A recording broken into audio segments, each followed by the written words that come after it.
Viene un tiempo nuevo, viene un tiempo grande para la patria.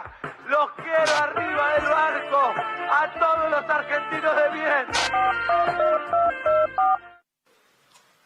Hola, Martín. Cuando dije que se suban todos al barco, me refería a otra cosa. ¿Qué?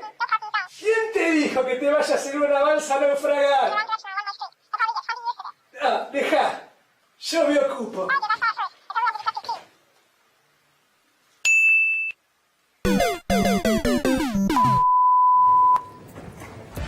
Bienvenidos, bienvenidas, gracias por sintonizar Brotes Verdes como cada lunes por la noche aquí en la pantalla de C5N. Hoy vamos a tener un arranque atípico, como pasa cuando viene un invitado importante. Vamos a empezar entrevistándolo a él y luego en un ratito, un comentario editorial cargado de información. En instantes viene Guillermo Michel, la mano derecha de Sergio Massa, el hombre que está ayudándolo a sobrellevar estas semanas turbulentas y quien además está llamado a tener un rol fundamental en la transición, sea una transición hacia otro mandato de este gobierno o una transición hacia otro signo político, una transición que asoma turbulenta y en un ratito vas a ver por qué te lo digo en particular. Pero después de eso, en el editorial, una guerra sin cuartel que sacude al Círculo Rojo. Una batalla por millones de dólares y por nuestra atención. Sí, por los celulares. Marcos Galperín es el eje de esta guerra. Los bancos están en este momento encendiendo todas sus alarmas por el poder de lobby que desplegó el dueño de Mercado Libre y Mercado Pago y por una medida de seguridad que debía empezar a regir en diciembre. ¿Empezará o no empezará? En un rato lo conversamos. También, ¿quién quiere quedarse con YPF en caso de que gane Javier Milei? Atención, quizás la última joya de la abuela, un joyero prácticamente porque tiene un montón de subsidiarias. YPF está en la mira, ya dijo Javier Milei que en caso de ganar la privatizaría completamente, o sea, enajenaría ese 51% que tiene el Estado en su poder y obviamente también el poder decisorio. ¿Quiénes son los grupos empresarios que empiezan a mirar de reojo esas joyas de la abuela? En instantes te vas a enterar con nombre y apellido de cada uno de ellos. Y también lo que dejó el debate presidencial de anoche que cubrimos y que fue especialmente visto aquí por la pantalla de C5N y el análisis de Lucía Isikoff y Gaby Vulcano. Buenas noches, Isikoff. Buenas noches, Ale. ¿Y quién ganó el debate? ¿Hubo ganadores, hubo perdedores o no fueron tan claros? Bueno, nos vamos a meter en ese análisis, en un debate que no dejó mucho margen para la improvisación, pero hay que preguntarse qué fue a buscar cada candidato y con qué se fue de ese debate. ¿Lograron convencer a alguien? ¿Lograron sumar votos? Bueno, vamos a indagar todos esos temas. Para este análisis se nos va a sumar Luis Alberto Quevedo, sociólogo y uno de los analistas más lúcidos, me parece, de este momento sobre la coyuntura. Un debate en el cual nadie arriesgó demasiado, donde no se produjeron grandes sorpresas, pero donde hubo ejes muy nítidos, muy definidos, ¿no es cierto, Vulcano? Así es, el gran tema tuvo que ver con la economía. Ahí los dos candidatos que más brillaron, si se quiere, cada uno a su modo, fueron Sergio Massa y Javier Milei. Tuvieron que responder muchas preguntas, sobre todo en relación, por un lado, a la dolarización y también a las últimas medidas económicas que se tomaron desde el Ministerio de Economía. Y el otro gran tema tuvo que ver con derechos humanos, justamente el eje que eligió la ciudadanía para que se trate. De eso generó muchísima polémica a partir de los dichos de Javier Milei, donde relativizó lo que tiene que ver con el terrorismo de Estado y que por momentos terminó defendiéndolo. Vamos a estar contándoles sobre eso. Sí, generó repercusiones inesperadas, incluso esta tarde, ahora al caer la noche, en Juntos por el Cambio, estas definiciones de Javier Milei. Pero lo prometido, avisos por segundos nada más y arrancamos la entrevista con Guillermo Michel. Guillermo Michel tiene la gentileza de visitarnos en días agitados realmente para su trabajo como titular de aduanas y también encargado de controlar los precios. Buenas noches, Guillermo, gracias por venir. ¿Qué tal? Buenas noches, Alejandro, gracias por la invitación. Contás los días como preso, 12 ruedas me dijiste recién fuera 12 ruedas del Central que eran, sí. ¿Qué tan difícil va a ser sobrellevarlas? No, siempre en un proceso electoral hay tensiones, siempre hay tensiones cambiarias, tensiones financieras, máxime teniendo en cuenta el pésimo cronograma de pagos que acordó el ministro saliente de Economía, Martín Guzmán, que realmente planteó un cronograma de pagos propio de alguien que no tiene experiencia de gestión, propio de alguien que con un alto grado de irresponsabilidad en la gestión, porque plantear un cronograma de pagos con vencimientos en el año 23 de casi 5 millones brutos, considerando desembolsos versus pagos, y con fuertes vencimientos en junio, julio, octubre y noviembre, es desconocer el proceso electoral y desconocer la sensibilidad que tiene el proceso electoral para nuestro país. Yo antes de venir acá estaba con el ministro charlando esto, estábamos repasando el cronograma justamente, y él recordaba cómo fue esa noche en el Congreso cuando Guzmán pretendía, mintiéndole a toda la coalición gobernante, de que si no se aprobaba el acuerdo con el cronograma de vencimientos que planteaba, el fondo no iba a aprobar los desembolsos. Pero igual los vencimientos son los del acuerdo de Macri. Lo que él definió en todo caso son los desembolsos como la calzan fecha las con puso él después. Pero los vencimientos que hay que cubrir ahora son los que vienen de Macri. Sí, pero lo que hizo fue justamente no renegociar esos vencimientos. El Congreso lo que le aprobó es el mandato para negociar. Lo que hizo fue no negociar adecuadamente esos vencimientos. Creo que tenemos la placa de los vencimientos que quedan pendientes con el Fondo Monetario. Ahí están, mirá. Es una montaña todavía antes del cambio de gobierno. La línea roja divide los pagos que hay que hacer ahora de los que tendrá que hacer la próxima administración y quedan como 3.500 millones todavía, ¿no? Sí. Ahí tenés intereses en amarillo, capital en azul. Sí, hay que separar los pagos de capital que se pueden acumular al 30 de octubre, y los vencimientos no se pueden prorrogar de intereses. ¿Cómo está jugando el Fondo Monetario después de que Massa empezó a desobedecerlo en todo en las últimas 3 semanas? Sí, yo lo veo de un punto de vista político. La visión que tengo es que el fondo en determinado punto tensionó apostando que el gobierno le vaya mal y que fundamentalmente, no es que lo que perdieron de vista es que no era que el gobierno le iba mal a los argentinos. Le iba mal a los argentinos. Cuando decís que tensó es cuando obligó a Massa a devaluar. Sí, no solo impuso la devaluación, sino que obligó a Massa a ir a buscar prestamistas de última instancia distintos al fondo. Tuvo que recurrir a Qatar, a China, tuvo que recurrir a organismos internacionales de crédito apostando que Massa no lo iba a conseguir. Y ahora que ustedes lanzaron todas las medidas paliativas de esa devaluación, ¿qué va a pasar con esos vencimientos?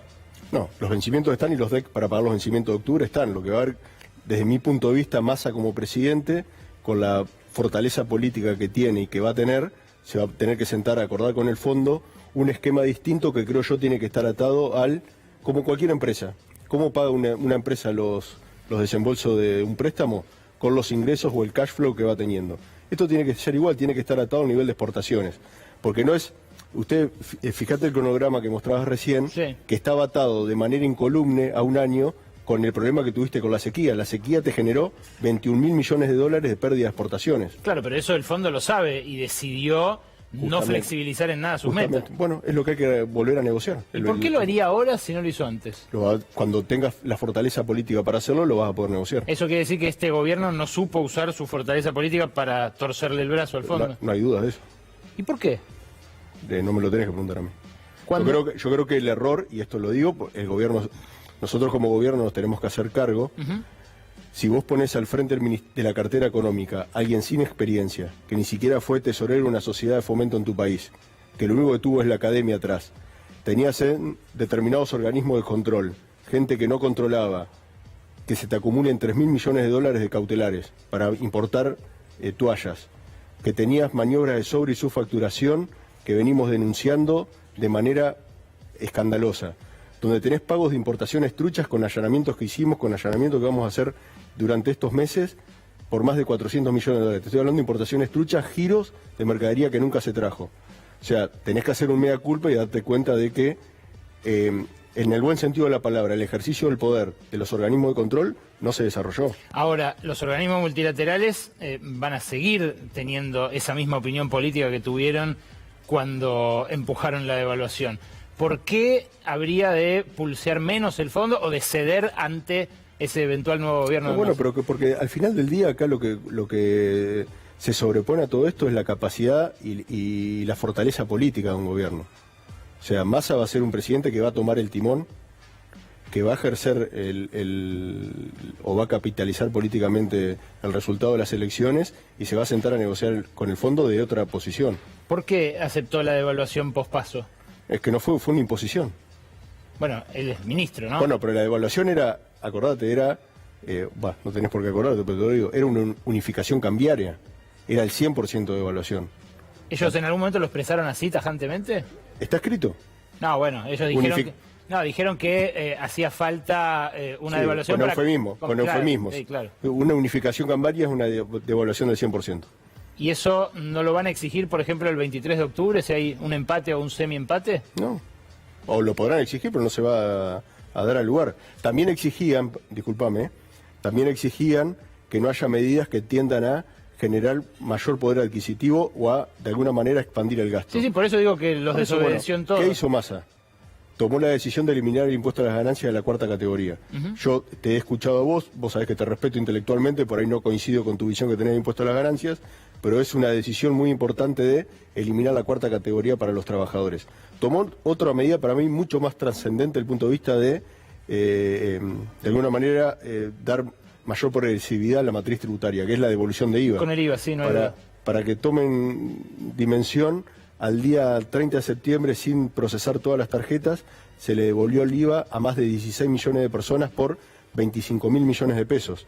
Hablaba con Clery hoy que me decía que los bancos tienen mucha demanda de plásticos de gente que va a abrir la cuenta para poder sacar la cuenta bancaria. Bueno, eso es una medida totalmente progresiva respecto a la matriz tributaria y que lo que trata de hacer, que es lo que buscamos con esto, como con la medida de establecer una moneda digital, de expandir la base imponible, que más gente pague impuestos y de alguna manera ir reduciendo la presión tributaria sobre los que pagan. Son dos medidas que en definitiva benefician a trabajadores, ¿no? Pero a trabajadores que tienen distintas trabajadores, jubilados, monotributistas, empleados y empleadas de casas particulares. La pregunta es, ¿no es injusto haber destinado la misma masa de fondos a 800.000 empleados que ganan más de 1,5 millones de pesos que a 7 millones de jubilados, por ejemplo, por el bono? Digo, en términos del PBI es eso.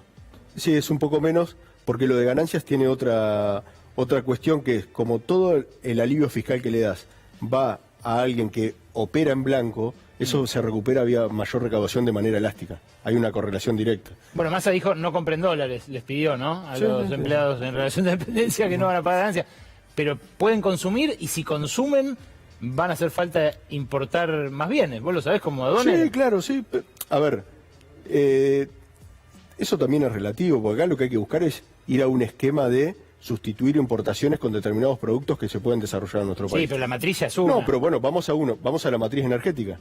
La matriz era una antes del gasoducto Néstor Kirchner y del Reversal del Norte, y el año que viene va a ser otra. Total. Vamos a pasar de 6.000 millones de dólares de déficit de la balanza comercial a 7.000 millones de dólares de superávit comercial. ¿Eso posta el Fondo Monetario no quería que se hiciera? Sí, está escrito.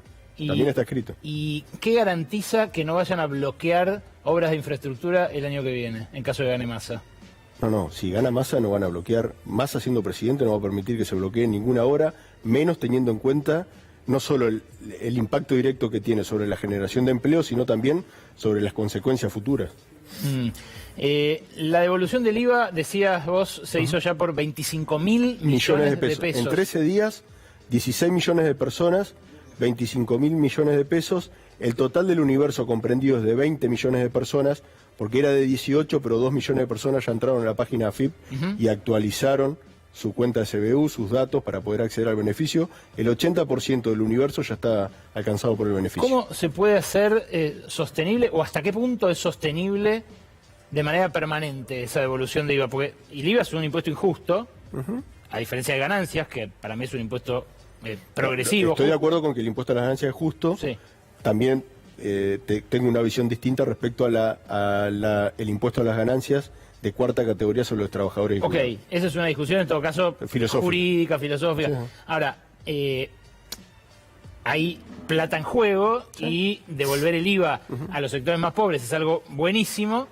Lo que pasa es que esa plata tiene que salir de otro lado. Bueno, vayamos a ese punto. Vos, si mirás la recaudación, acaba de cerrar al 30 de septiembre, la recaudación de impuestos se incrementó un 150%. Sí. La recaudación de IVA, entre IVA impuesto e IVA aduanero, se incrementó un 187%, débitos y crédito bancario se incrementó en un 128%. Y el impuesto país en un 473%. ¿Por qué se lo empezaron a aplicar a las importaciones? Lo empezamos a aplicar, no a las importaciones, a la compra de dólares para el pago de importaciones. Bueno, que es distinto. No, bueno, podés generar un problema en la OMC. Es cierto, es cierto. Entonces, lo que de alguna manera se está haciendo es, de alguna manera, la compra de dólares para el pago de importaciones indirectamente tiene un impacto sobre el trabajo extranjero, sobre las importaciones de China, el 22% de las importaciones de Argentina, las importaciones de Brasil, el 20% de las importaciones son de Brasil, o de Estados Unidos, básicamente energía, el 18%. Pero la idea es que eso en algún momento desaparezca. El impuesto país es la brecha.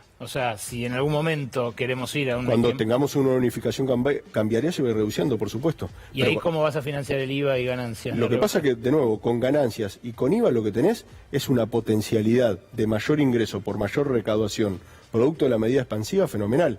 Vos, para que te hagas una idea, toda la devolución que se hizo de IVA es por consumos en blanco. Ahora, eso que implica una tarea nuestra, que está desarrollando muy bien Carlos Castañeto, la FIP, de ir y controlar todos los ingresos que se hicieron en blanco, tener la correlación de que ese local tenga o ese negocio tenga sus empleados en blanco, pague las cargas sociales, pague el resto de los impuestos. Requiere un trabajo también nuestro. Habló Massa de las exenciones impositivas de las grandes empresas, ¿no? Del gasto tributario en el presupuesto. Sí, lo habló ayer en el debate, pero lo había dicho en algunas entrevistas también. ¿Por dónde piensan puntualmente arrancar a la hora de desmantelar esos beneficios, esos privilegios? Bueno, ya arrancamos. A ver. Para, de alguna manera, suplementar el esfuerzo fiscal que implica el bono de octubre y de noviembre que se da a los informales, se hizo un adelanto de impuesto a las ganancias extraordinarios sobre 101 empresas vinculadas a actividades financieras o fintech, que nos va a implicar una recaudación extra de más de 140.000 millones de pesos. ¿Y con eso se financia? Con eso se financia el bono. Pero también ya pensamos para el año que viene, en el presupuesto se incluyó dentro de la separata una cuestión vinculada a lo que es el impuesto mínimo global, que es una tasa flat del 15% sobre el resultado contable de las compañías. El diputado Casareto ya presentó un proyecto de ley, que es un solo artículo que habilita a la FIB a aplicar ese piso de tributación, y ya lo vamos a discutir con el presupuesto. Eso... Ahí, para que tengan una idea, es una recaudación esperada no menor a 1,2 billones de pesos actualmente, que es un poco menos de un punto del PBI. Ese bono para informales, que es el nuevo IFE, ¿no? El 47.000 pesos un mes. En octubre y otros 47.000 en noviembre. ¿Ya tenés más o menos cuánta gente puede llegar a No, ANSES está consolidando la información, no es un área de mi competencia. Roberta seguramente va a informar el total de ¿Te acordás que cuando fue IFE decían depende cuál IFE? El primer IFE decían que iba a ser 3 millones, terminó siendo 10. Sí, depende cuál IFE. No puede desbordarse. Acá hay un universo potencial de 3 millones, pero no están los números todavía de cuántos se inscribieron. ¿Cómo imaginas el 10 de diciembre si gana Massa? ¿Lo imaginás con un anuncio, una batería de medidas, un plan antiinflacionario? Lo imagino con un montón de cuestiones económicas, pero fundamentalmente lo imagino con otra perspectiva política. Sobre todo con un presidente que toma el timón y ejerce la jefatura política. Al final del día, todo para mí termina en cómo se ejerce la política y la interrelación con el resto de los poderes. Yo cuando veo ayer veía en el debate, o veo otros espacios políticos que quieren llevar adelante reformas con 8 senadores o 25 diputados, u otro espacio político donde están peleados dentro de la coalición los distintos sectores, el único presidente con la capacidad de administrar esas tensiones y de llevar adelante con fortaleza política este proceso es Massa, acompañado del peronismo. Y si pierden o llegan al balotaje así medio a la par, ¿qué puede pasar el 23 de octubre? ¿Hay un plan para esa transición, para contener lo que posiblemente el mercado adelante de un eventual gobierno de Milei? Para mí no está dentro de las opciones que Massa no sea presidente a partir del día de diciembre. Bueno, pero para nosotros es importante que haya un plan de transición, de cuidado. Para ¿no? mí no está en el escenario de esa posibilidad. Vos y en general todo el equipo de Massa tienen buen diálogo con Estados Unidos, con el Tesoro, con la Casa Blanca, con distintos organismos. Homeland Security, CBP, todos los organismos de Estados Unidos. ¿Qué dicen de la dolarización? Porque la semana pasada se reunió Milei con el embajador y más allá de las caras no hubo mucha información respecto de que la avalaran. Mirá, te doy mi opinión. No sé qué opina Estados Unidos, no lo hablé. Sí sé lo que dice la Constitución, el artículo 75, inciso 6. Es inconstitucional la dolarización. Lo que dijo Rosati. Lo dice la Constitución. La última. Vos estudiaste en posgrado, algo de posgrado en el SEMA, ¿no? No, yo hice la carrera de contador en la UBA. ¿En la UBA? Ahí en la calle en Avenida Córdoba, de Derecho en Figueroa Alcorta en la UBA. Hice una maestría de tributario en la Austral y otra de finanzas en la DITELA.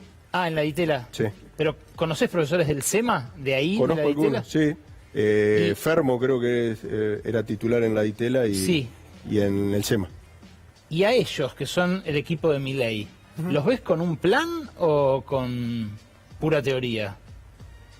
Es que pensaba escuchar algo ayer, pero no escuché nada. Tampoco les preguntaron demasiado, ¿eh? Sí, pero tampoco escuché nada. Ninguna propuesta escuché. Gracias, Guillermo, por venir a Por Brotes favor, Verdes. a disposición. Vamos a arrancar el editorial de hoy, después de este avisito, con las palabras de Álvaro García Linera, que son siempre esclarecedoras. Decía Álvaro García Linera en una entrevista que le dio esta semana que pasó al diario Tiempo Argentino y que reprodujo también la agencia Telam, dio coordenadas para pensar esta derecha y sus razones. Míralo. En tiempos de crisis siempre va a haber extrema derecha. No es un fenómeno excepcional, puntual, transitorio. Es un fenómeno estructural. No hay que tenerle miedo a eso. A lo que hay que tenerle miedo es si la extrema derecha va a reclutar sus adherentes de tu base nacional popular o solamente va a reclutar los adherentes de su vieja base social tradicional. Cuando eso sucede, hay que preocuparse para desmontar, debilitarlos, pero no es estructuralmente peligroso. Pero cuando comienzas a reclutar adherentes de la base nacional popular, tienes que decir, ¿qué he hecho mal? ¿Qué he hecho mal para corregir inmediatamente? ¿Qué se puede hacer en estos tiempos de crisis económica? Resolver la crisis económica. Parece una perogrullada, pero no lo es. ¿Qué se puede hacer en tiempos de crisis? Resolver la crisis. Y en todo caso, dice Linera, que está pensando con más lucidez que nunca, ahora que está fuera del gobierno, que también en Bolivia hay una interna atroz dentro del partido gobernante, lo que dice es, por lo menos no le sumemos zozobra a una sociedad que grita, que clama por una solución a esa crisis. Bueno, esa zozobra puede venir por razones económicas, pero también por la defraudación moral que genera ver al supuesto servidor público sin servir a ese pueblo al que dice servir. Pasó con la famosa fiesta de Olivos, ¿no?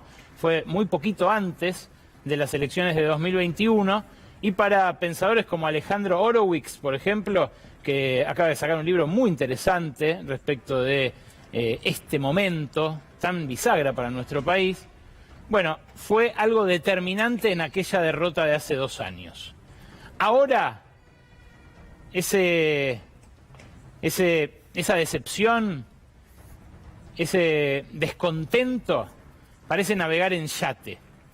Porque estas imágenes, que durante el fin de semana conmovieron a la opinión pública, son imágenes que obviamente tienen un efecto corrosivo sobre el oficialismo, sobre el electorado oficialista, sobre los que se levantaron el fin de semana a militar la boleta de Massa. Es algo demoledor ver que, como decía Alfredo Chabrán, alguien que se siente poderoso se siente también impune. No es solamente que Martín Insaurralde no tiene la más remota posibilidad de justificar este nivel de gastos, este nivel de vida, carteras de $20.000, relojes Rolex de 18.000 euros, un yate que alquilado cuesta unos $15.000 por día, sino además la impunidad con la que lo hace, siente que no le va a pasar nada. Recordemos que al diputado Ameri lo destituyeron en tiempos de sesiones por Zoom por tocarle una teta a su pareja. Esta impugnación de lo que ocurre con Martín Insaurralde y su circunstancial acompañante allí no tiene que ver con la mojigatería, no tiene que ver con qué estaba haciendo arriba de ese yate. Las dimensiones de cada uno, cómo le llega esta noticia, por supuesto que son múltiples, pero el problema es cómo un hecho así dinamita el sentimiento colectivo de cuidado mutuo.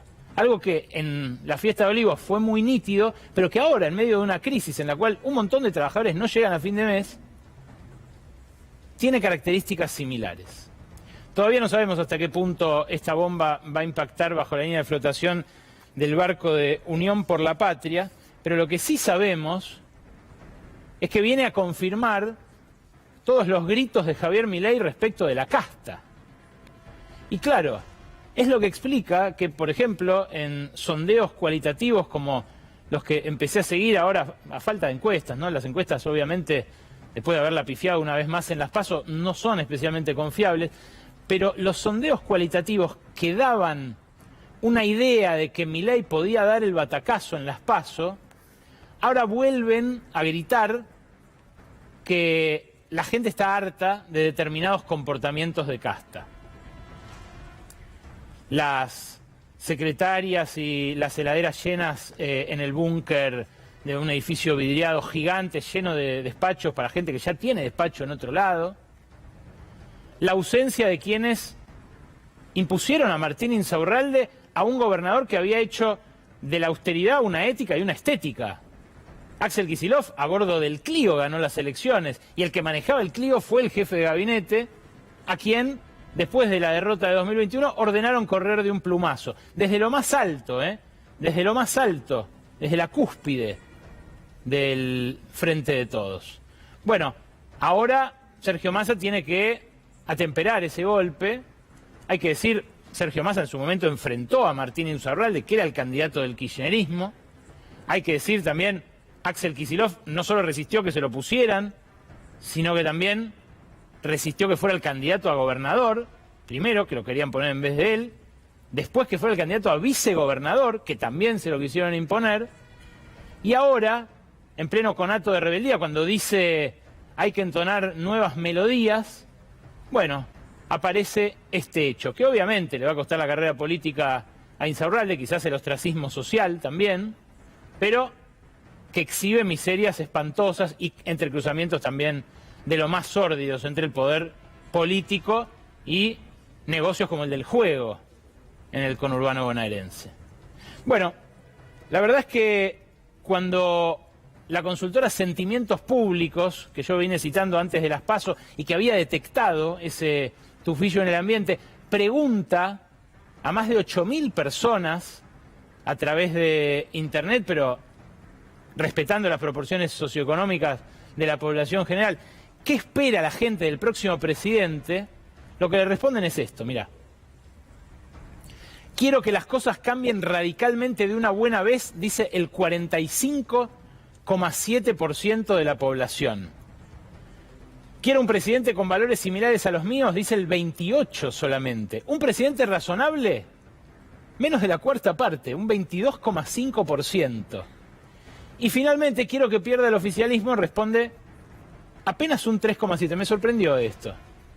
Claro, uno diría que el presidente sea razonable es casi un requisito. Bueno, no. Más que duplica la respuesta, quiero que las cosas cambien de una buena vez.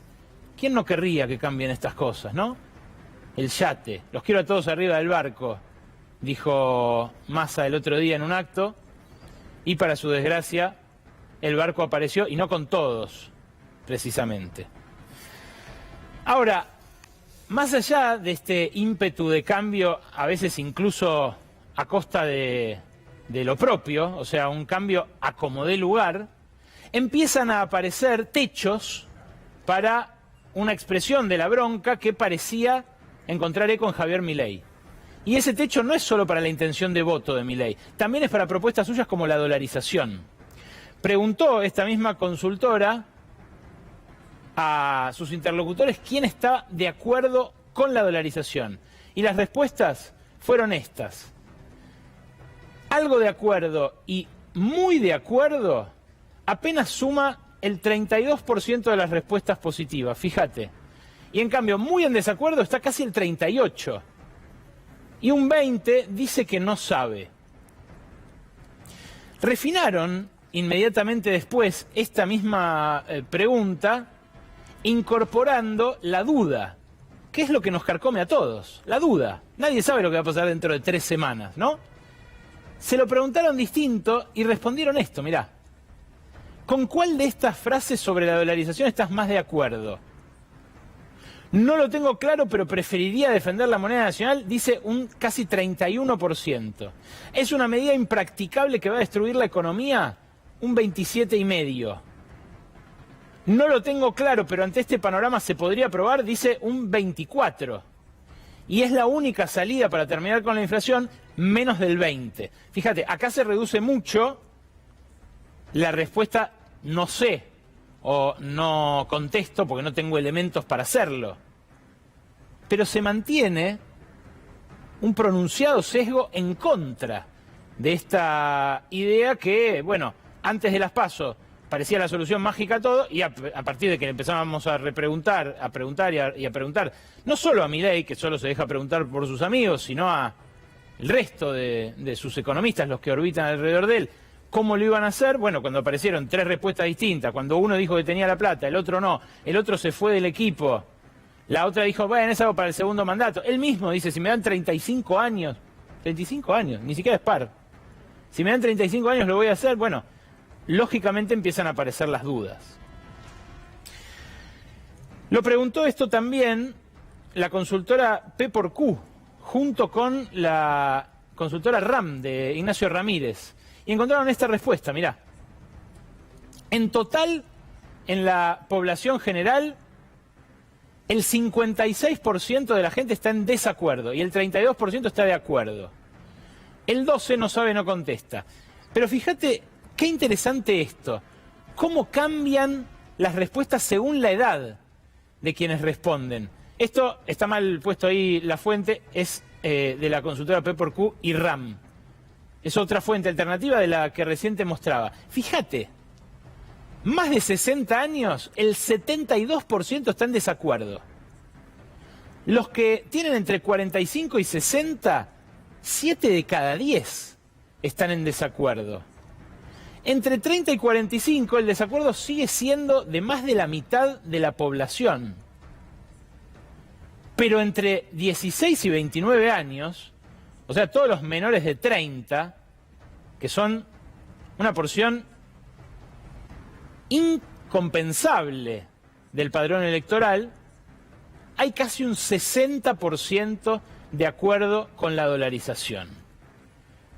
Esto es algo muy llamativo como discusión intergeneracional, pero que obviamente tiene que ver con la experiencia vital de cada uno, ¿no? Con la trayectoria vital, con quién la vivió y quién no.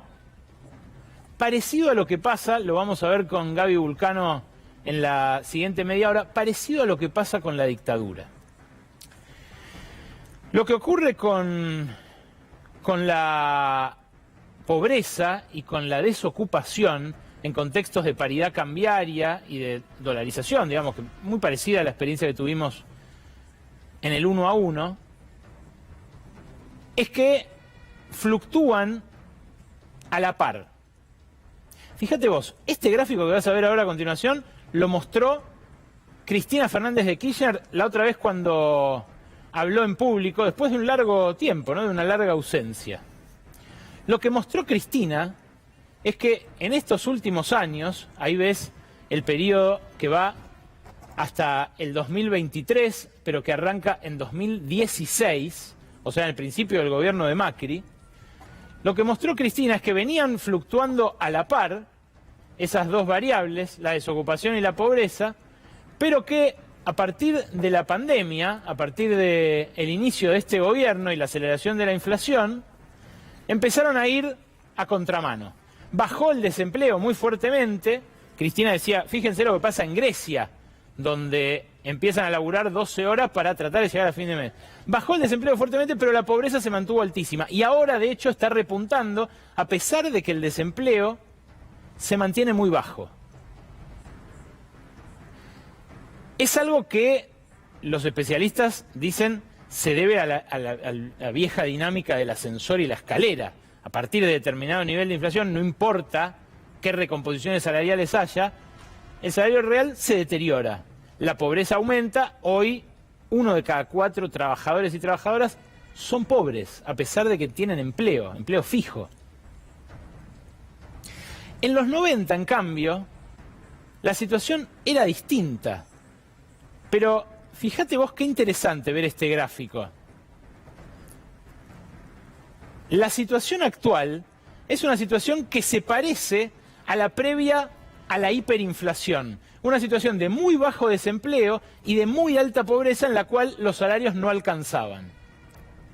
Después de eso, una situación absolutamente anómala, que la pobreza llegue al 50%, la pobreza bajó un escalón, lo vemos casi todos los lunes acá en Brotes Verdes, pero el escalón ese fue más alto que el anterior, el previo a la crisis. Ahora, ¿qué pasó a partir del inicio de la convertibilidad? El inicio del hiperdesempleo. Ahí tenés el efecto tequila, cuando el desempleo tocó casi el 20%, y esa experiencia vital, la de no tener laburo durante 1 año, durante 2 años, durante 3 años, es una experiencia vital que los que tienen menos de 30 no vivieron jamás.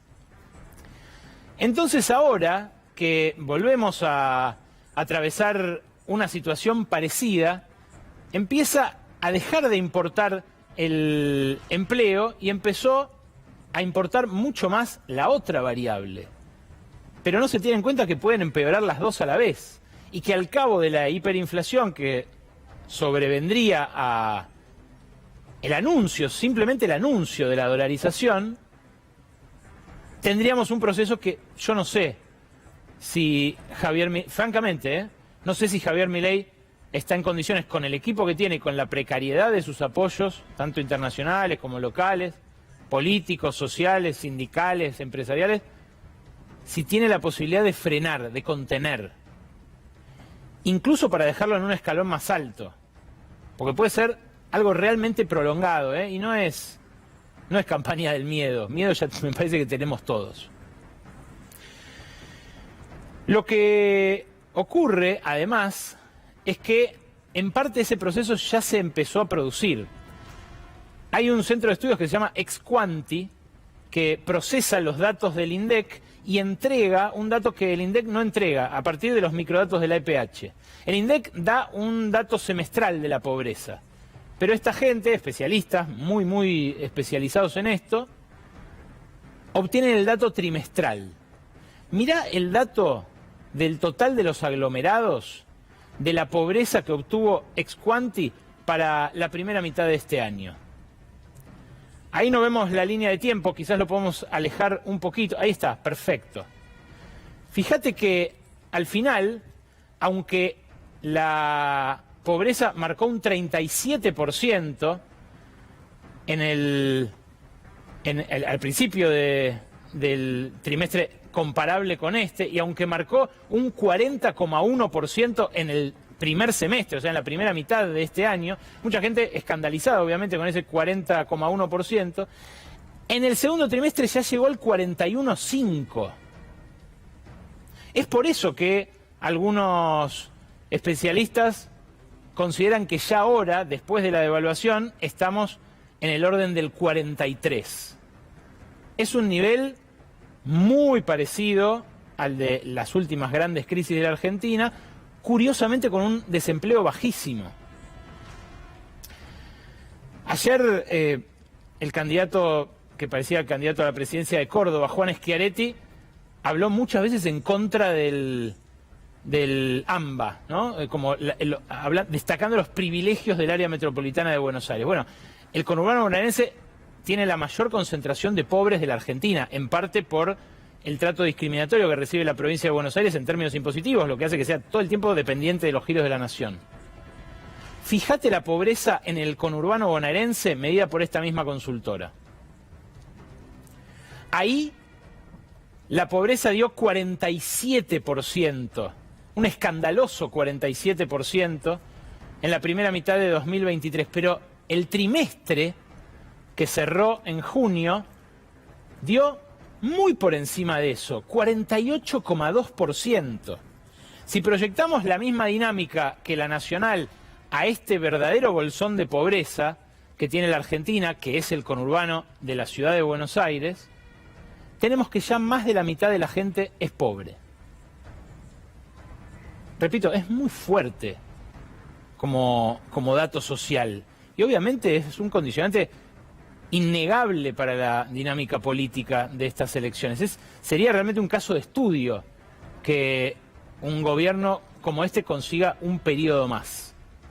Claro, el espanto por los otros dos candidatos con chances puede llegar a lograrlo, porque la memoria de buena parte de la sociedad todavía está vigente, todavía remite a ese pasado reciente. Y parte de esa memoria se ejerció, obviamente, en el voto en contra de Bullrich, ¿no? La gran sorpresa de las PASO fue lo poco que sacaron tanto Larreta como Bullrich, porque la gente se acordaba del gobierno de Macri y su aceleración inflacionaria. Mientras tanto, estalló una guerra en el Círculo Rojo que promete dejar muchos heridos y que tiene que ver también con el cambio de régimen económico que muchos entreven en estas elecciones.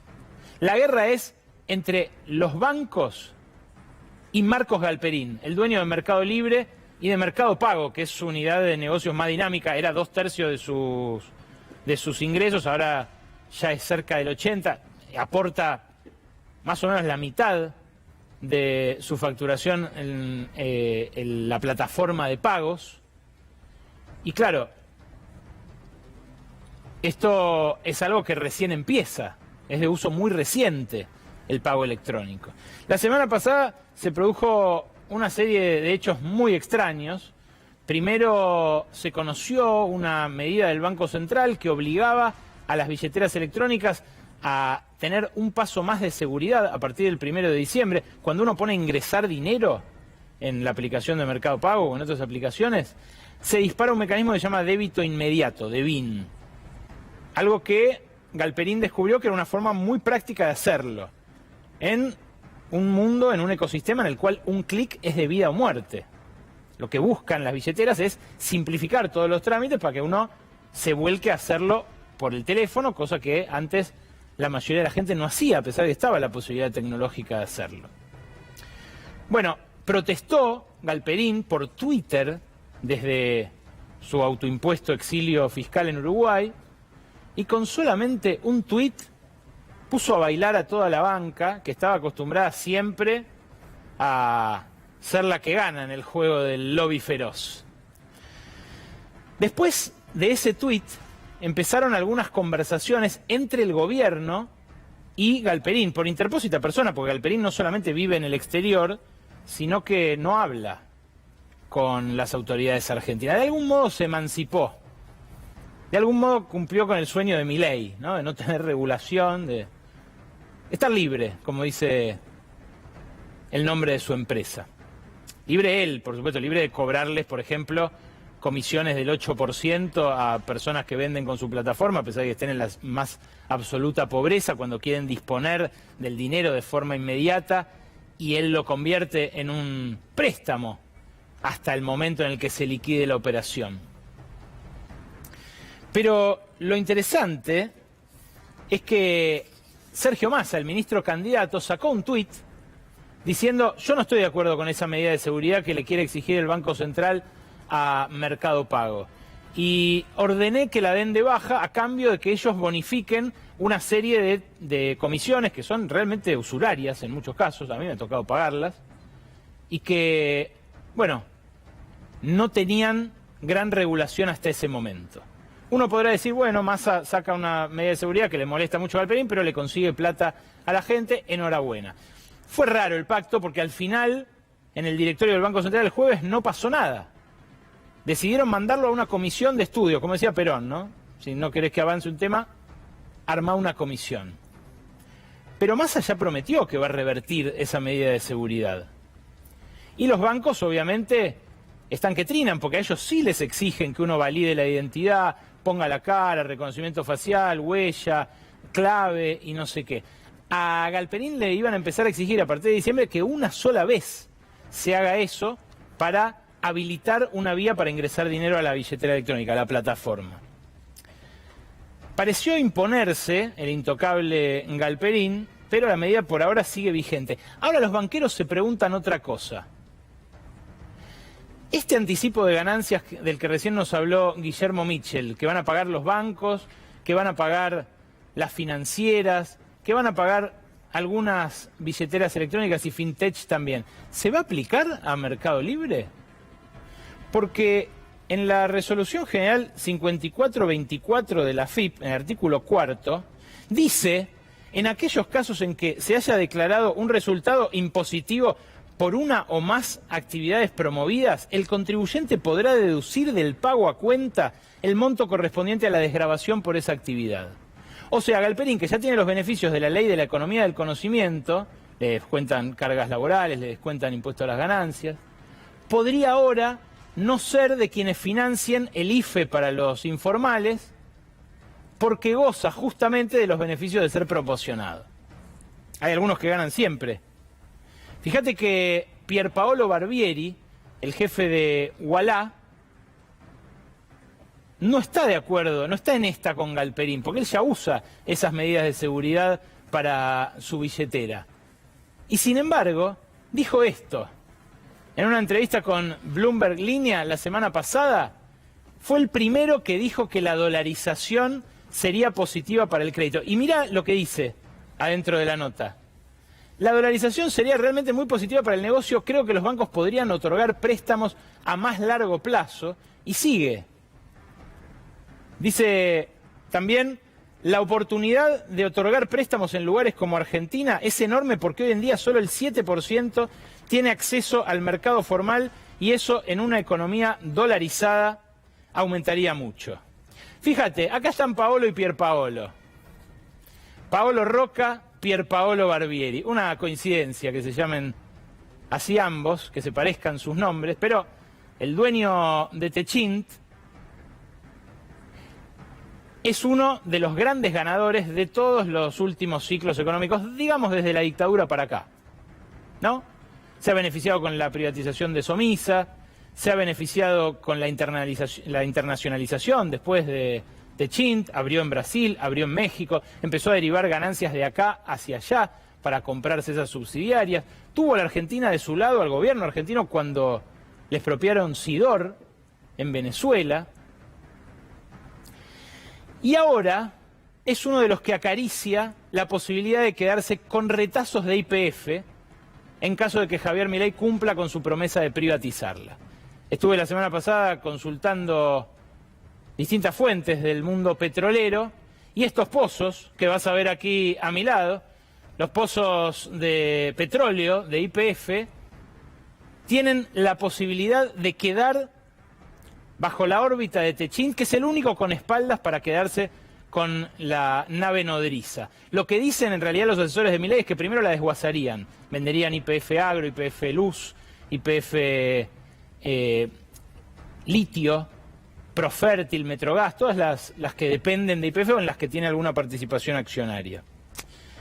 Claro, lo que ocurre es que en todas las hiperinflaciones, en todos los cambios de régimen como estos, se producen violentas redistribuciones del capital de los trabajadores hacia el capital por un lado, pero dentro del capital también. Y es posible que estos dos que veías recién, Paolo y Pierpaolo, sean los dos polos de una redistribución que también se produzca, obviamente en favor de la fintech, de los Galperín, de los Pierpaolo Barbieri, de la economía, en detrimento de la economía real, de los que hasta ahora, en estos últimos 20 años, vienen ganando después de la convertibilidad. Ahora, fíjate y cierro con esto, lo que está pasando en Ecuador. Tuvo lugar el debate para el balotaje en Ecuador este último fin de semana. Y ahí la candidata del correísmo, Luisa González, apareció muy vehemente defendiendo la dolarización. Repito, la candidata de Rafael Correa defendió la dolarización. Así, mírala. Usted, señor Noboa, viajó como presidente de la Comisión de Desarrollo Económico a Rusia a pedir allí una alternativa para pagos fuera del dólar. Entonces, ¿usted también pretende desdolarizar el Ecuador? Yo lo que voy a hacer es inyectar recursos en la economía, aumentar la productividad y la producción, todo lo que es la industria nacional, fortalecerla para sostener y fortalecer la dolarización. Fue mi bancada la que propuso que en la Constitución conste el dólar como nuestra moneda. Convenga a quien le convenga, lo impresionante es ver hasta qué punto es irreversible una dolarización. En un país más chico, hasta ahora el país más grande de los que la ensayó, pero un país mucho más chico que Argentina y mucho menos complejo, que exporta bananas y petróleo. Básicamente, la candidata de la izquierda aparece maniatada defendiendo una dolarización que ya nadie puede discutir. Algo que puede convertirse en la madre de todos los cepos y en una pesadilla incluso peor que un año con el 130% de inflación. Quédate, porque en instantes repasamos el debate con Luis Alberto Quevedo y con Lucía Isikoff y Gaby Vulcano. Hasta las 12:30, Brotes Verdes.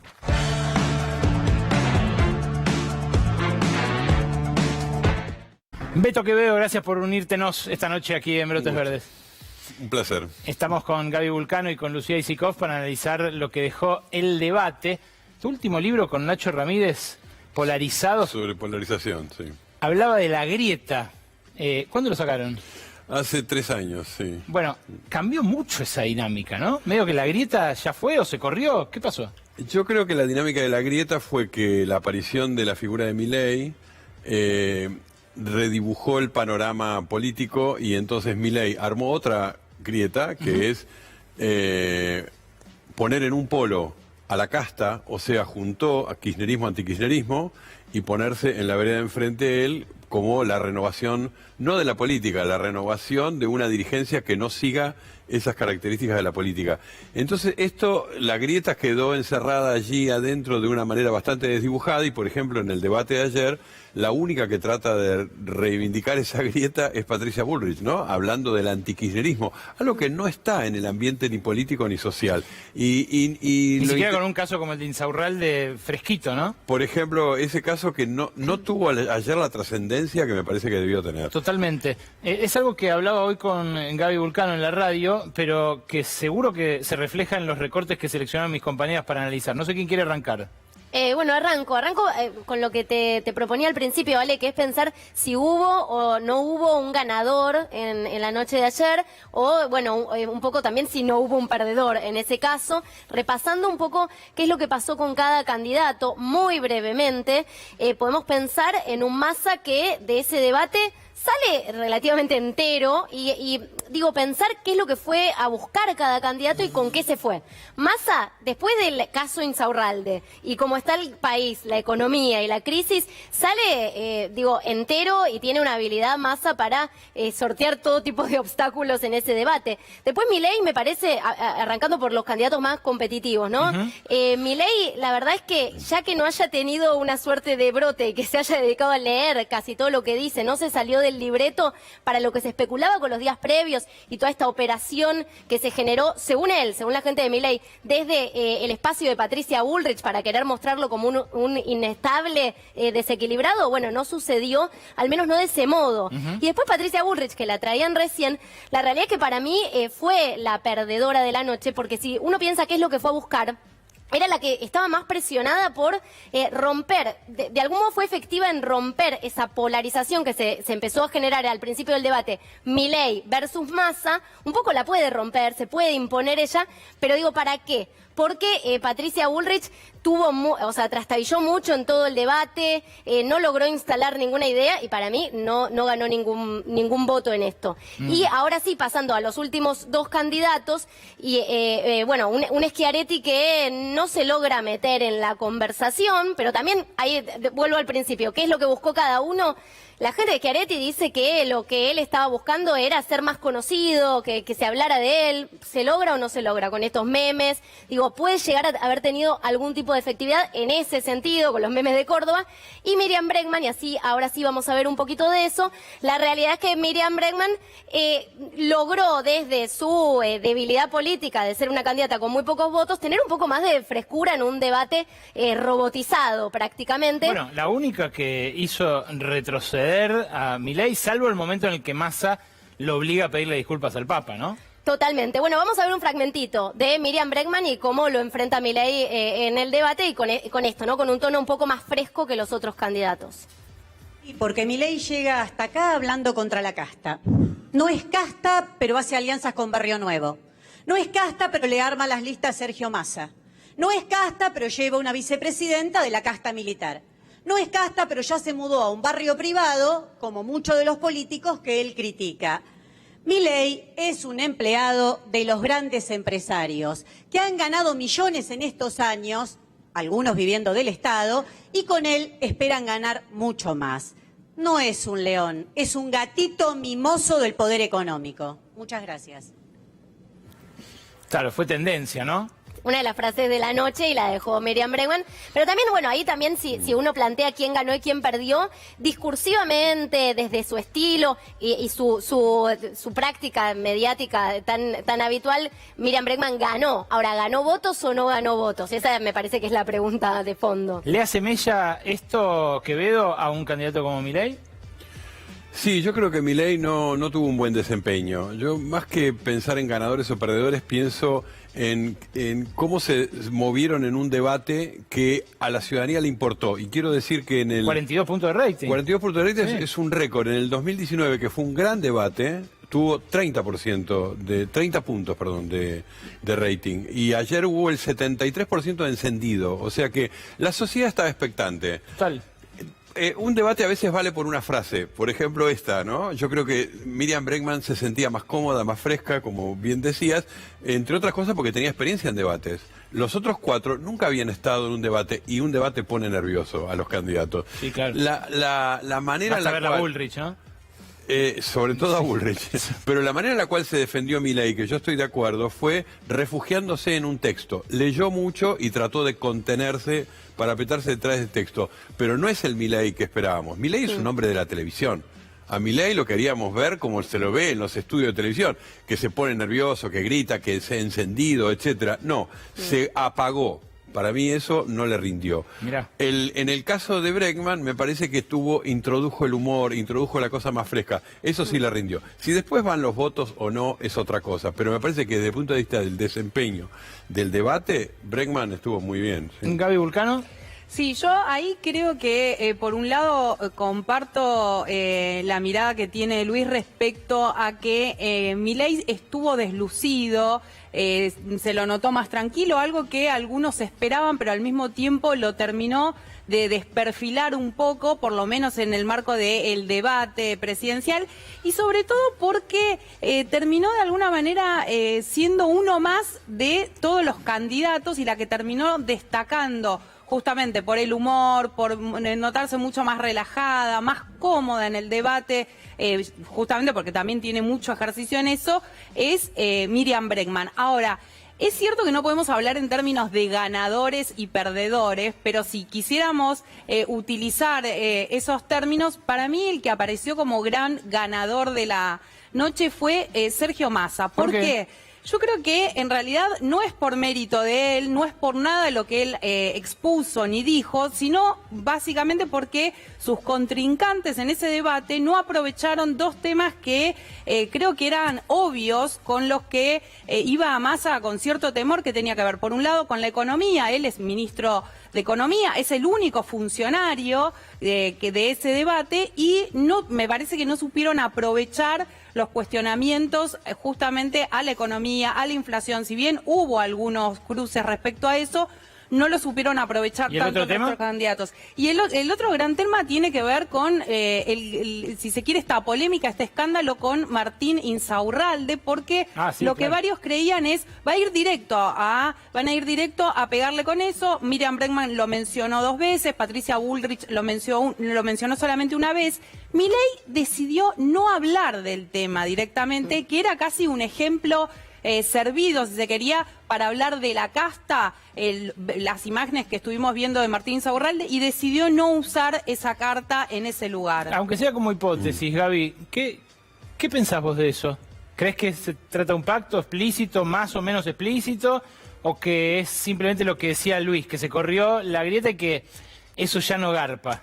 Bueno, yo creo que, a ver, tenés quienes te dicen, en realidad hay un pacto entre Massa y Milei, entre muchas otras cosas, para tratar de llegar juntos al balotaje, y si bien se tienen que enfrentar y polarizar, también de alguna manera se tienen que cuidar, más allá de las especulaciones que pueda haber respecto al armado político de Javier Milei. Y por otro lado, creo que el kirchnerismo puntualmente está en retirada, por voluntad propia o no, pero que está en retirada, y que ese discurso de polarización de kirchnerismo anti-kirchnerismo ya no sirve tanto. Javier Milei advierte eso, Patricia Bullrich me parece que no consigue advertirlo y sigue hablando en términos de situarse ella como la candidata opositora al kirchnerismo. Tenemos un par de fragmentos justamente entre Massa y Bullrich sobre economía. No sé, Pablo, si los tenés para tirarlos, pero sí, hay primero uno de Massa y después uno de Bullrich. Mira. Lo primero que quiero es preguntar si, como hace 2 años o como 2 años después de que asumieron el gobierno, a mitad de camino lo van a echar a Melconian como lo echaron del Banco Nación. Lo segundo es preguntarle si la decisión del desdoblamiento que están planteando o del bimonetarismo está copiado del modelo de Venezuela o del modelo de Cuba, que son los 2 países que hoy tienen ese sistema. Y después le quiero agradecer a Patricia, porque me permitió una de las satisfacciones más grandes de mi vida. Ella habla de los jubilados, pero me tocó a mí ver la sonrisa de los jubilados cuando tuve que devolver el 13% que ella descontó. Señora Bullrich, ya 2 veces escapó la respuesta de cómo frenar la inflación y contesta la zaraza Plan Integral. Acá la pregunta es, ¿qué va a hacer con las LELIQs, que es emisión monetaria futura? O sea, le doy otra oportunidad a ver si ahora la contesta. Mire, Milei, usted no me va a decir lo que yo tengo que decir. Yo voy a decir lo que creo que el país necesita. El país necesita equilibrio fiscal. Y hoy Massa está gastando de más, está generando déficit. El país necesita esa solidez para terminar con la inflación. Claro, uno ve estos 2 recortes y parecía como que le están pegando en patota, ¿no? O sea, que Milei y Massa enfrentaban a Bullrich y aprovechaban esa debilidad retórica a la hora de expresar propuestas económicas. ¿Qué dicen ustedes? Sí, yo creo que claramente hay una decisión de Massa y de Milei de ir hacia lo que genera malestar en Patricia Bullrich, porque se la ve incómoda, trató de responder generalidades, en muchas oportunidades que le plantearon y le dijeron algunas cuestiones para que dé precisiones, directamente decidió no responder, no hacer uso del derecho a réplica que tanto se usó en la noche del domingo. Bueno, ahí decidieron ir con eso, ella estuvo incómoda, después hizo declaraciones en el día de hoy donde dijo que estaba muy engripada para tratar de argumentar por qué no pudo responder algunas de las cuestiones que le preguntaron. Fue tan central la economía en el debate que se gastaron los 5 derechos a réplica en una cuestión muy confusa del debate, que era la réplica de la réplica de la réplica. Tanto Massa como Milei Milei, se los gastaron todos ahí. Pero yo te decía al principio, dentro de la debilidad de Bullrich, que para mí es la gran perdedora de la noche, básicamente porque no sumó nada. Entonces perdió una oportunidad Bullrich. Pero ella fue efectiva en poder meterse en esa discusión, porque al principio todo parecía planteado para que sea una discusión entre Milei y Massa y que la dejen afuera. Por lo menos de alguna forma logró ser atacada. Después no fue eficiente ella respondiendo a esos ataques. Ahora, Beto, es toda una curiosidad que con una inflación arriba del 120%, el eje no sea eso, ¿no? Sí, fue muy mal trabajado, me parece, por los otros candidatos no haber tomado el eje de la inflación, que me parece que es el más débil para Sergio Massa. No se tomó el tema de seguridad tampoco, que es un tema que se va a tratar en el otro debate, pero me parece que en este se podría haber dicho. Y no se trató el tema de Insaurralde, que me parece que él esperaba, como era lógico, con el clima que se había armado en los medios en el día de ayer, que se hablara de ese tema. Pero lo que sí digo, hay algo del debate, analizando el debate, no solo estos contenidos que están analizando ustedes. El debate tuvo un formato. Ese formato tuvo el tema del derecho de réplica. Eso fue una novedad. La otra novedad fue las preguntas de candidato a candidato. A mí me gustó, ¿eh? A mí me pareció excelente. Okay. Que además en la televisión comercial, cuando hacen debates, hacen un griterío de 10 minutos. Sí. Acá se permitió la tranquilidad de una pregunta y una respuesta. A mí me parece que fue muy bueno. Ahí quiero subrayar a favor de Massa, que fue el único que usó el lenguaje no verbal, porque en un debate hay un lenguaje que son los discursos y las palabras. Y las caras. Pero después están las caras. Claro. Él sabía que había dos cámaras que lo tomaban en el momento de las preguntas, al que pregunta y al que responde. Y él, por ejemplo, cuando Milei le preguntó lo del Papa y le dijo pídale disculpas al Papa, él le dijo todo el tiempo, sabiendo que su micrófono no estaba abierto, pero le dijo todo el tiempo, bueno, entonces pídale disculpa. Lo arrinconó y después hizo una con Schiaretti, que fue preguntarle algo bueno a Schiaretti, darse vuelta, girar en la cámara y asentir todo el tiempo, ganándose alguna simpatía del voto cordobés. Esas estrategias discursivas de lo no verbal también juegan en el debate. Bien, hubo un cruce bastante más amargo en torno a la última dictadura militar, pero eso lo vamos a dejar para después de esto que vamos a compartir ahora sobre lo que veníamos hablando, el escándalo del yate, Martín Insaurralde, ¿quién es la casta? Bueno, se lo preguntaron, no sobrevoló todo el debate, pero se lo preguntaron en un par de momentos de la siguiente manera. Explícale a los argentinos cómo, siendo el peor ministro de Economía, podés ser un buen presidente. ¿Cómo podés dividirte en dos personas con tanto cinismo? Aumentaste 40 impuestos, primero siendo presidente de la Cámara de Diputados, aumentado y nuevos impuestos. Y después, ¿querés hacer una ley penal? Ya tenés el primero, llévatelo a Insaurralde. Ahí lo tenés, llévalo ya, anda a buscarlo. Hiciste todo mal, duplicaste los números de la inflación, duplicaste el número del dólar, generaste el 40,1 de pobreza. ¿Y ahora nos querés decir que como presidente vas a ser distinto a lo que hiciste ahora? Milei, dijiste que no se puede hacer un nuevo país con los mismos de siempre. Y te alaste a Barrio Nuevo. ¿Qué vas a hacer? ¿Qué vas a hacer? ¿Con Barrio Nuevo vas a cambiar la Argentina? ¿Sabés qué, Bullrich? Barrio Nuevo es casta, y vos sos más casta que Barrio Nuevo. ¿Y sabes qué? Vos hacés mucha pompa de que cambiaste, ¿no? Porque ¿acaso seguís siendo montonera, tirabombas? No.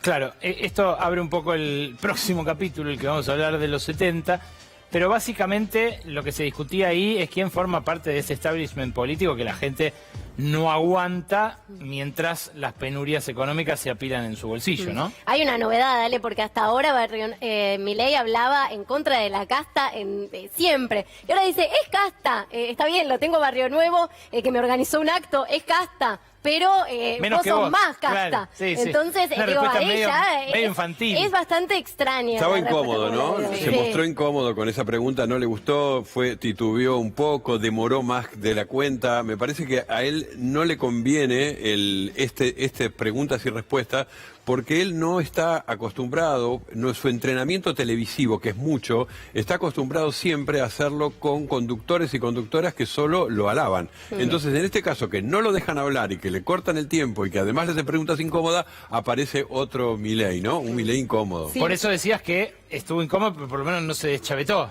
No, se contuvo, ese fue su éxito, no apareció el león, ese fue su fracaso. Claro. Me parece que la figura que él inventó ayer no estuvo. Tenía razón Bregman, es un gatito mimoso. Sí, me parece que hay algo también ahí interesante que él construyó su personaje a través de hablar todo el tiempo de la casta, él obviamente situándose por afuera, y supieron aprovechar algunos de los candidatos, entre ellos Patricia Bullrich, también lo hizo Miriam Bregman, poniendo en cuestión, bueno, ¿la casta somos nosotros o la casta sos vos? De alguna manera disputándole ese lugar en el que él suele encasillar a todo el resto de la dirigencia política, porque obviamente, ¿qué hicieron? Lo pegaron a la figura de Luis Barrionuevo, claro. Y de ese modo lo pusieron en cuestión, ¿no? Esta teoría de todos son la casta menos yo. Sí, si hay alguien en el sindicalismo que representa lo establecido, lo anquilosado, la no renovación y sobre todo el poder, es Barrionuevo, ¿no? Claro, Sí, exactamente. Bregman fue con la casta un poquito más allá, ¿no? Porque habló de la casta empresaria, que él también representa, y de la casta militar, que representa Victoria Villarroel. O sea que lo colocó, me parece, en ese ámbito, en ese terreno, de una manera más compleja, que yo creo que es donde está Milei, ¿no? Él es representante de castas que son invisibles. Siempre la casta es la casta política. Entonces me parece que Bregman en eso también tuvo un acierto. Total. Vamos a ir a este tema de la casta militar de los 70, Victoria Villarroel, pero después de esta breve pastilla de humor de Nahuel Prado.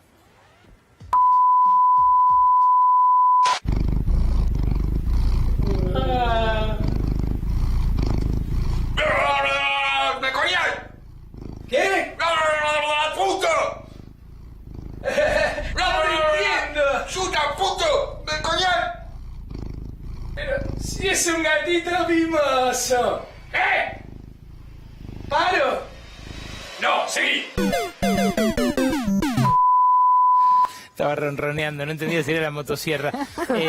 Hubo un par de momentos de especial amargura para los que queremos celebrar 40 años de democracia en paz y sabiendo que nunca más va a pasar lo que pasó, en los cuales se escuchó a un Javier Milei por primera vez hablar de algo que hasta ahora siempre había delegado, Vulcano, ¿no es cierto? Así es, algo con lo que él prefería quedarse a un costado y que su candidata a vicepresidenta, Victoria Villarroel, se refiriera a los 70, al terrorismo de Estado, obviamente desde una mirada muy particular o muy distinta. Y él, cuando cada vez que le preguntaban sobre eso, trataba de eludir cualquier respuesta. Bueno, en este caso decidió redoblar la apuesta y fue mucho más allá de lo que suele ir la propia Villarroel, diciendo esto sobre el terrorismo de Estado. Nosotros valoramos la visión de memoria, verdad y justicia. Empecemos por la verdad. No fueron 30.000 los desaparecidos, son 8.753. Por otra parte, estamos absolutamente en contra de una visión tuerta de la historia. Para nosotros durante los 70 hubo una guerra. Y en esa guerra las fuerzas del Estado cometieron excesos. Y por tener el monopolio de la violencia le vale todo el peso de la ley. Pero también los terroristas de Montoneros, los terroristas del ELERT, mataron gente, asesinaron gente, torturaron gente, pusieron bombas, hicieron un desastre y también cometieron delitos de lesa humanidad. Además, tampoco estamos de acuerdo con los curros de los derechos humanos, aquellos que usaron la ideología para ganar plata, para hacer negocios turbios, o no recuerdan algo así como sueños compartidos, o lo que es la propia Universidad de Madres Plaza de Mayo. Vulcano, ¿esto por qué decís que fue un paso más de lo que venía diciendo Villarruel? Villarruel hasta el momento se había tratado de enfocar, por lo menos en este último tiempo ya como candidata, en decir que quería homenajear a las víctimas del terrorismo, refiriéndose a las víctimas de las organizaciones armadas, pero no había utilizado de manera tan firme palabras que utilizó el propio Emilio Macera durante lo que fue el juicio a la Junta Militar, hablando, por un lado, de guerra de manera tan abierta, hablando de la palabra excesos, cuando estamos hablando de delitos de lesa humanidad. Cabe recordar que los organismos de derechos humanos calculan que en nuestro país durante la dictadura militar funcionaron entre 700 y 800 centros clandestinos de detención. Hubo por lo menos 500 niños apropiados y se cree que en 2 de los centros clandestinos más grandes, como fue la ESMA y Campo de Mayo, por otro lado, en cada uno pasaron cerca de 5.000 personas, que en muchísimos casos se desconoce qué pasó con aquellas personas que fueron asesinadas antes de haber pasado por tormentos, torturas, violaciones de distinto tipo. Entonces, llamó la atención que Milei se refiriera no solamente a querer relativizar la cifra de desaparecidos, algo que hay que decir que lo han querido llevar adelante y cuestionar desde el propio Juntos por el Cambio en muchas ocasiones, sino que habló de guerra y habló de excesos, algo que, como te decía, los genocidas utilizaban esos términos para defenderse en los juicios que se llevaron adelante durante el gobierno de Raúl Alfonsín. ¿Hasta qué punto, Quevedo, esto influye en el voto? Digo, más allá de que sea un sentimiento profundo quizás en buena parte de la población, lo vimos con Argentina en 1985, el año pasado, con el furor que generó, los aplausos en la sala de cine. ¿Hasta qué punto mueve el voto? Bueno, ¿hasta qué punto mueve el voto de la gente que mira un debate con expectativas distintas? Algunos van a reafirmar su identidad, otros lo miran como un programa de televisión. No nos olvidemos que es un programa de televisión, sí, claro. Les atrae, hay varios personajes atractivos y hay otra gente que está mirando cosas que lo definan más hacia un lado u otro, y uno se puede sorprender mucho que este lado u otro no es necesariamente equiparable. Uno puede decir, no sé si votar a Milei o votar a Massa. Bueno, pero esto uno podría decir, debería estar resuelto en otro terreno. Claro. No, hay mucha gente que lo remite al tipo de persona, al tipo de discurso. Massa, por ejemplo, para mí uno de sus éxitos fue que siempre fue muy atildado. Massa da presidente, o sea, Massa se pone ese traje, habla muy atildadamente, parece que estuviera en el lugar siempre sentado en el sillón de Rivadavia, y esto le da cierta prestancia que la gente valora mucho la gestualidad.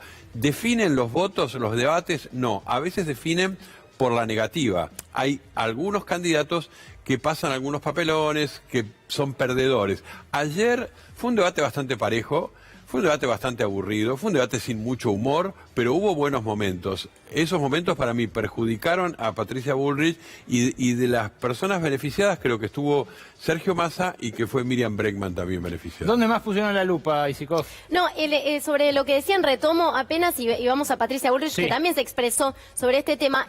Los derechos humanos fue el segmento que pidió la gente. Digo, la gente votó agregar este segmento. Después se puede analizar con qué intención. Pero querían escuchar estas posiciones. Me parece que Milei tuvo una performance completamente conservadora en todo el debate, como quien va ganando, como quien se sabe primero por las encuestas y por el primer resultado de las primarias. Entonces, no quiso arriesgar mucho, pero arriesgó en este tema. Y ahí la pregunta, ¿no? Si puede llegar a incidir o no en el voto, porque me parece que cuántos votos puede sumar teniendo esta posición abiertamente negacionista. Bueno, lo que dice Quevedo es que puede restar un debate. Puede restar. Claro, bueno, también es una persona asesorada que fue a decir esto no porque se lo preguntaron, sino porque él lo quiso decir, claro, porque ni siquiera venía no le preguntaron cuántos desaparecidos hubo y él lo dijo. No. Él ya fue dispuesto a decirlo. Entonces, bueno, ahí hay algo que Milei está buscando, por ahí acertada o equivocadamente. Pero habló también Patricia Bullrich, después de escuchar a Milei, habló esta tarde, lo tenemos, ¿no, Pablo? No, ese no lo estamos pudiendo lograr. Contalo vos. Bueno, esta tarde habló Patricia Bullrich y dijo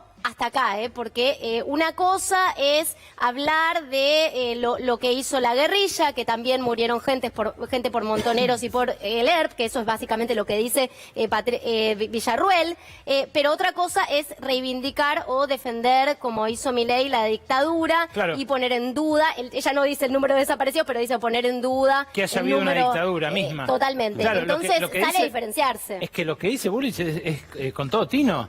Sí. No, lo que no se puede negar es que hubo una dictadura, eso ya sería el colmo.